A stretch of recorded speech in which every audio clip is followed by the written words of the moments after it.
So one of the interesting developments in Japanese politics is the rise of Shinzo Abe again. Yeah, Mr. Abe resigned as prime minister last year due to citing his health problems, but apparently his health has improved due to some new medications, or maybe simply due to the fact that he has taken some vacation from the prime minister job, and so Shinzo Abe is quite active. You know, saying that we should reform the constitution and maybe we should go forward with the Olympics and so on. All these bullish statements about Japan, and it's a wonder because Mr. Suga, who was Mr.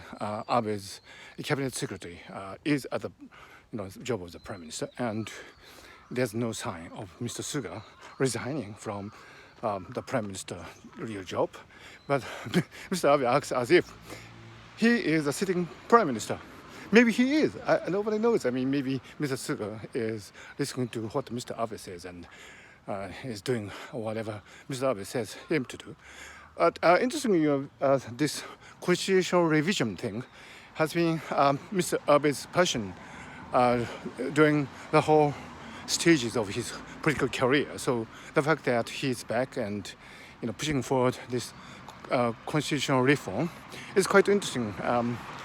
And this has actually caused some ripples in LDP, Liberal Democratic Party, the ruling party in Japan, and beyond. And the pundits are, scratching their heads. Does he really mean it? I mean, what about his health? Is he all right? He's actually all right, Mr.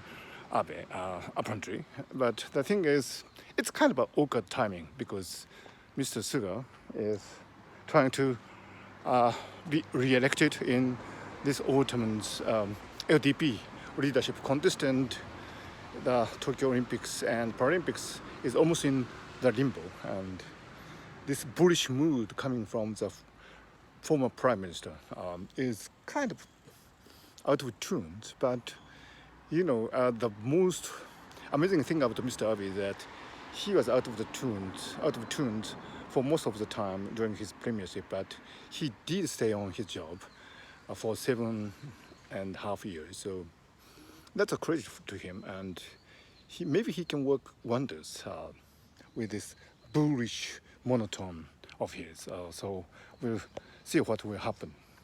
Meanwhile, I think Mr. Suga will probably be really afraid of Mr. Abe's maneuvers, and in many people's mind, Mr. Abe is a much stronger politician compared to Mr. Suga. So even among liberals, even among liberal friends, they say Mr. Abe was more convincing as prime minister compared to Mr. Suga. So I don't know. We'll see.